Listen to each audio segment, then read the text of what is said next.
LinkedIn News. From the news team at LinkedIn, I'm Jessi Hempel, and this is Hello Monday. Today, I'm bringing you this entire show about ideas. Where do your best ones come from? I think my ideas, they always start from a hunch, an observation, and then it's kind of anthropological in that I am actually looking to see if I'm wrong, not to see if I'm right. That's Rachel Botsman, and she's a lot of things. A writer, a teacher, host of a very cool podcast called Rethink Moments. But mostly, Rachel is a career thinker. Her gift is that she can absorb the complexity of the present moment and name what's going on. Rachel crystallizes ideas. And I think some people, they think that ideas just kind of show up, like a light bulb goes off. But really, I'm here to tell you that it's just the opposite. If you're looking for paradigm shifts, changes in behavior, changes in technology, changes in the way that people want to consume things, that takes time to understand how it's all stitching together. There's a process to developing the ideas that really matter. Now, I first started paying attention to Rachel when I was a tech reporter. She wrote this book. It was called What's Mine is Yours, all about how humans are wired to share, and technology enables that. This idea of sharing your house or car with strangers to make money was so new back then. Companies like Airbnb and Uber were just launching. So I asked Rachel when the ideas for this book first began to take form. Here's Rachel. So I think they started to take form around 2007. I had been working at the Clinton Foundation in the very early stages. I'd gone to work in big consultancies doing brand and innovation work. What I was seeing everywhere was the way that technology was changing. It sounds so silly to say now, but the way we were sharing information and the way that we were sharing photos and videos and sort of the rise of things like YouTube and social media networks. Time out, though, Rachel, because let's ground people. You say it sounds sort of silly to say, but let's take people back to 2007. I'm just going to guess that a lot of our listeners, by the way, were, still in college in 2007, or maybe they hadn't even gotten to college. In 2007, your parents were not on Facebook yet. In fact, mostly only university kids and a few particularly savvy young adults were on Facebook, and people mostly still used it to date, check each other out. In 2007, not everybody had the kind of broadband that makes sharing pictures easy and seamless, but a lot more people were starting to, right? It was opening doors. Our tools weren't as great. In 2007, my guess is that you, listener, did not have a smartphone yet. You wouldn't have had a smartphone. I was writing about the sharing economy and I started to go, holy moly, the way that we're sharing information and the way we're sharing media, this is just the beginning of, people were calling it a transformation in supply and demand, but that didn't fit for me. What I was seeing was how technology was really the changing the way that we could trust one another. And there were entrepreneurs I met very early on. So like Scott Heiferman, the founder of Meetup, that, revolutionary, the idea of using the internet to get off the internet to meet up in the real world. Like this was, we didn't have dating platforms back then. I remember meeting the Airbnb founders when it was like 5 of them. And they had such a clear vision of strangers from all around the world were going to share their homes. And so I still have the notebook where I started to write down these themes, access over ownership, trust between strangers, the concept of idling capacity, which didn't get spoken about actually, but it was, I think, actually the core, this idea of value in all kinds of assets, physical assets, skills, people's time, people's energy that you could unlock through technology. And I knew there was something big here. And so I was like, I think I could write a book on this. And everyone was like, you're never going to get published. No one knew gets published. And what I didn't realize at the time was I wrote that book proposal in like 3 weeks, all these models in my head. So like product service systems, it was all very, very clear.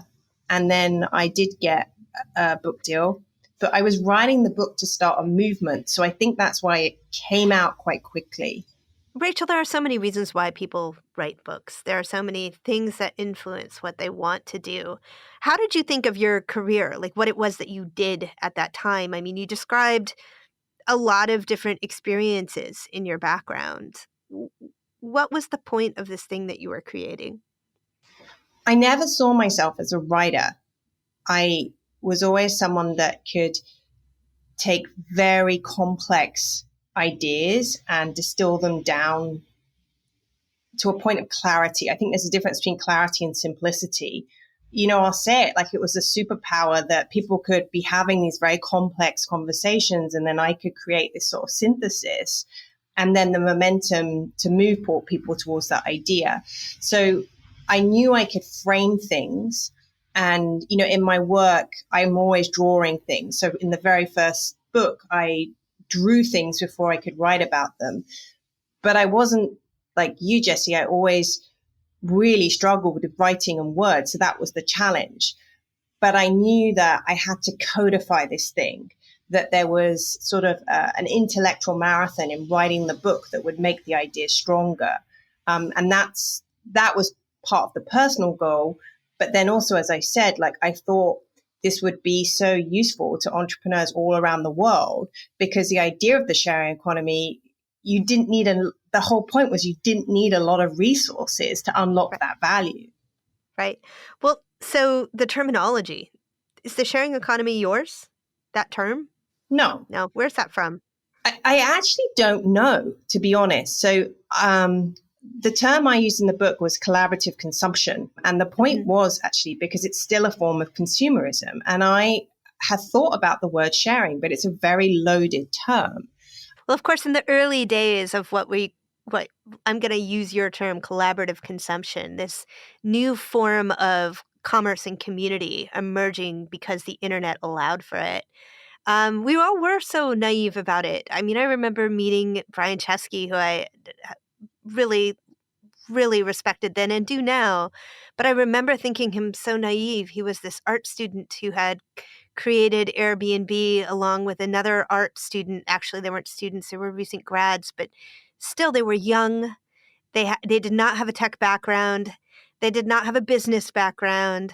And what they were preaching was the equivalent of, hey, you can let strangers live in your house and let's trust that all people are good. And fast forward 15 years. And Airbnb is a massive and I would argue incredibly useful and interesting business. What did you think of that spin at that point? Like, here's your idea. It's kind of being co-opted by these very young folks. There's Yeah. no reason yet to suspect their hope is naive unless you've lived for a while in the world. Like, what did you think? It's a really good question. I mean, I was 30, probably like 32.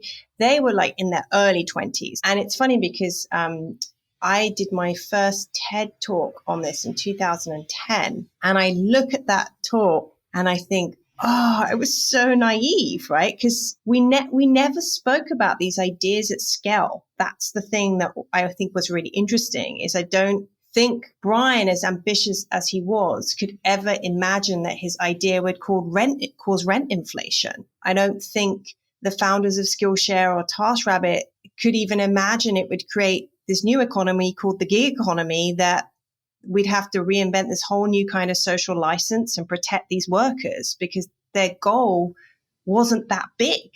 Right. So that's the part that intrigues me is the human mind in the very early stages of an idea capable of understanding the scale and the consequences. And the other thing I think is really interesting, Jessi, and I've been thinking about this a lot more in my work, is that do ideas have a perfect state, a perfect size? And when they get bigger than that, something is lost and diluted. And I think about that in relation to companies and startups, but also careers. Like if your career gets so big and you get so stretched in different directions, do you reach a point of dilution that what created value or led you to that expertise or how you got to that insight? It's like you've got to find that smallness within the bigness again. Now, this thought that maybe there's a point where your job becomes too big, so big that you lose focus on what you love about that job. Well, it's something I hear a lot about from listeners right now. In the Great Reshuffle, some people are looking for roles that aren't bigger, but deeper, and therefore more satisfying. Yeah. I think there's a distinction in people. So there's some people, and you see them as they sort of grow throughout their career, and they like to be, people talk about it being stretched, but it's actually like they like things to get broader and broader and broader, and their portfolio to get wider and wider. And then there's other people that they thrive in the depth and they thrive in the intimacy and the smallness of things. But I think there is something that people have a very different relationship to scale. And if we understood that, we'd understand why some people really thrive in large organizations and they thrive as their jobs get bigger and their responsibility gets bigger. And there's other people like me where as the opportunities get bigger, all I'm constantly saying is, oh, no, like, can we keep it small? Can we keep it intimate? Because that's where I make the best work. And we'll be right back. When we return, Rachel tells us how she knows she's got a big idea. And we're back with Rachel Botsman. You know, there are so many bits and scraps of ideas, things that we think of only to discover someone else thought of them first, things that are novel but don't really feel big. So I asked Rachel how she knows when she's landed on an idea that's both big and original. I know and I don't know. So maybe I start with the don't know, because that might take me to how I know. So I have just picked up 2 ideas for the last couple of years. So I've picked up the idea of belief systems and I put it down. And I've picked up the idea of humility and trying to understand this new quality of humility and leadership. And I've put it down. I've put it down because it doesn't feel like the idea I should bring into the world, that there are other people that can bring this idea into the world with a different and a better voice and a more unique perspective than me. So this sounds so pretentious to say, but I think you know it's your idea when it really feels like this very deep marriage between you and the idea, that you want to take care of it. You want to defend it as much as you want to fight and advocate for it. So you care when people don't understand it. You care about the misconceptions.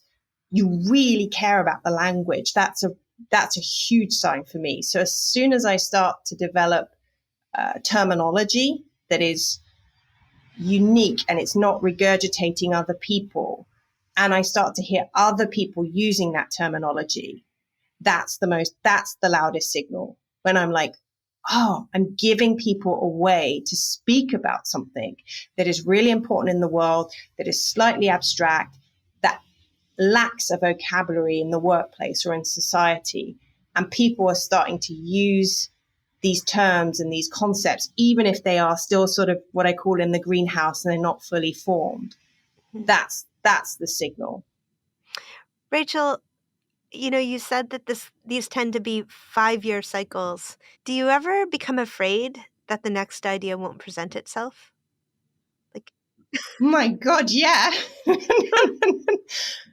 Oh, yeah, like totally. I mean, not in a paralyzing way. I think I really am very comfortable in the unknown. Like I love that stage where it's all really messy and it's not quite clear. And I think I worry when I'm regurgitating. I think I worry when I'm like, my fear is I'm ripping other people off. Right? That's my biggest fear, that it's not my idea. Maybe it's because it's a pet peeve I see when I'm like, that's not your idea. I know whose idea that is. Like, properly represent that idea. So I think that's the fear. And I think what I've got better at over time is I don't know how long the cycle is going to be. So I think that's where I give myself a bit more leeway, is don't set such a time frame around this, because the next idea will emerge. And often, and I'm seeing this now, I had to pick up beliefs and I had to pick up humility to actually discover where I'm going next. And I'm just starting to figure that out. Rachel, I also make my career to some degree in ideas, but there's also something to hitting this midpoint in life. And I feel like you and I are sort of similarly positioned that way, that that provides, and I'm actually going to use the word, it's not humility, but I think two things are going on. One is that I've learned that for me, ideas are sort of like muscles, and that if you're a great basketball player and you're on the court regularly, you will become a better basketball player over time. But then the other piece is that you talk about not wanting to rip anybody's ideas off. I think that's really critical, but it also feels to me that ideas also have their moments. They sort of bubble up around us, and it's about recognizing the moment and acting on the moment and naming it. Let's take Facebook, company you and I both know very well. When Mark Zuckerberg, you know, launched Facebook, there were, I think, 26 other Facebook competitors, many of which I wrote about as a very young reporter at Business Week, and it wasn't clear that any of them would be the breakthrough, right? So maybe this idea of ownership is overblown. Maybe ideas belong to all of us, and you just get to be the one to name it best for us. I agree. And I think the way I described it was quite clunky because, it's funny. I haven't received a lot of hate mail in my life, but I have received some. And the hate mail is often accusations that I stole people's ideas, that they were going to come out with this book on the sharing economy, or they invented this term, or they're the expert on this. And, I used to really take that personally, but now I'm a big believer that, ideas are reacting to the environment in which they're born. And part of what you're doing is knowing when to drop that idea into the world, knowing how the environment will respond to that. And as I said, are you the right person to take that idea to the world? I think the other thing, though, where I don't think I've ever thought as much about my own processes and the work that I'm producing than in the last 3 years. And people can say, oh, that's tied to the pandemic, but I do think it's a stage of life. But I think the thing that's really shifted for me is being tied less to formats. And so, oh, you have to write a book. I'm actually doing an art exhibition later this year, right? Because I want to explore something completely different, and I want to work in models and 3-dimensionally, and I want to work that muscle in my brain. So if the writing in long form is not working, it doesn't mean I have to give up on the idea. It's I have to find another format for its expression. So I think that's really interesting. And it's where I see a lot of people reach out for advice where they get stuck because they become so fixated on the format. But if you care about the idea and how that comes to fruition, it will find its right space. It will find a channel. It will find a community. So that's been a huge learning for me. Rachel hosts a podcast. It's called Rethink Moments with Rachel Botsman. She asks her guests to rethink a big moment they've been a part of or a big idea that they have launched. In one recent episode, she talked to Asa Raskin. He's the guy behind the Infinite Scroll. You know what that is, right? It's the design of your social feed, the reason why you can scroll for what feels like forever without reaching the end of it. Anyhow, I asked Rachel what it was like to talk to people after their big moments. So it takes a lot of trust from the guests to actually go back to this place. And I didn't anticipate that. I thought they'd want to go back there and to unpack these moments, but they've often moved on. Yeah. And they surprise themselves, and you hear this in the episodes, of what they learn from going back there, from traveling back in time. And it's wonderful, the way they can transport you into the moment, what they were hearing, what they were feeling, and then transport you forwards from what they learned from that. Yeah. Yeah. It doesn't surprise me at all that there are many people who don't want to revisit those moments. I think, I'm positing one reason that people don't always love reflecting on significant moments that have passed is because always in the moment that we're in culture, we look back at where we have been and condemn our earlier versions of ourselves for what we didn't know about how the world really works. And so knowing that we will eventually do that about this moment that we are in, how can we think about essentially the unintended consequences of the ideas that we're hatching up right now, the ways that our future selves will look back at what we're doing? Yeah, I mean, I think it's a really interesting question.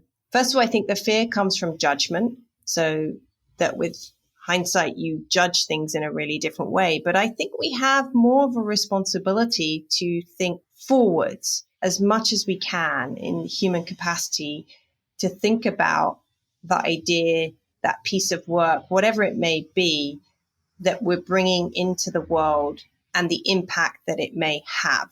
Yeah. So a surprising episode, actually, it's with Jason Fried, who is the founder of Basecamp. I think this is a really good example. And it's all about the memo he wrote that completely exploded. Essentially, what was going on at Basecamp, it's a very forward-thinking company. So Jason basically coined the term remote work 15 years ago. They've never had physical offices. He cares so passionately about culture and well-being. And, the way he put it was that work just wasn't fun anymore. And one of the reasons why work wasn't enjoyable anymore was that people were having political conversations. They were having divisive conversations about societal issues. He saw that it was creating a lot of stress. And his belief was that actually work should be a space where you can come and work. And that this idea of bringing everything to work and sharing everything had gone too far. And it was flooding people and their team dynamics. And so he wrote this memo. I didn't realize actually the thought that went into this memo, because when it came out, it looked like he just pressed send. And it was, I think, 5 or 6 principles saying things that had to change at Basecamp.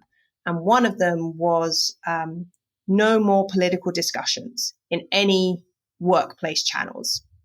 Political discussions are now banned. That was the one I think that caused the most controversy. The other one I thought was quite interesting was, I can't remember his exact phrasing, but it was something about like no more well-being benefits, because he felt like people had the right to choose what well-being meant to them. And the thing that was so interesting about this memo is that his intentions got completely misunderstood. Mm-hmm. And it blew up all over the internet, and there were all these accusations. 50% of his workforce walked out as a result of that memo. 50%. And he received threats on his family, on his life, from a memo that he wrote. Now, he didn't realize that he was going to release this memo at a time where dynamics between employees and employers were changing so fast, the power dynamics during the pandemic. He didn't realize that he was releasing this memo in a time of cancel culture that he couldn't even get his head around at the time. Yeah. He thought he was sending a message to his employees. And what he has learned from that moment a year later, how it's transformed him as a leader, how it's changed the culture of that company, he doesn't regret sending the memo. And so I think sometimes, and this is one of my deep fears, is that we're living in a society now where we're going to become so paralyzed by worrying about the consequence of what we say or the consequence of what we bring in the world, that everything will become too filtered and sensitized. And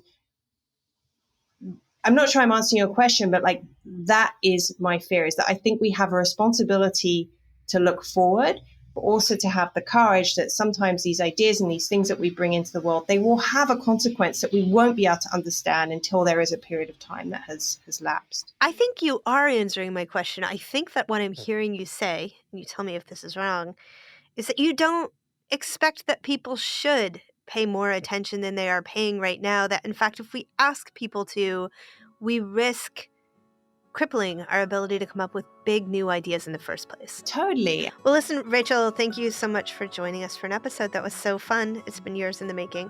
Thanks, Jessi. That was Rachel Botsman.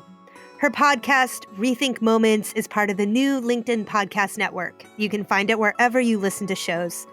This week on Office Hours, let's talk about big ideas. Join us on Wednesday afternoon at 3 p.m. Eastern. You can find us on the LinkedIn news page or email us for a link at hellomonday@linkedin.com. And as always, if you like the show, please rate and review us on Apple Podcasts. It helps us so much. Hello Monday is a production of LinkedIn. The show is produced by Taisha Henry. Joe DeGiorgi mixed our show.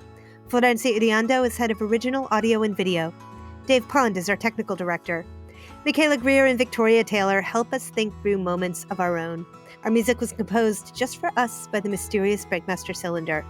Dan Roth is the editor-in-chief of LinkedIn, and Sarah Storm remains our fairy godmother. I'm Jessi Hempel. See you next Monday. Thanks for listening.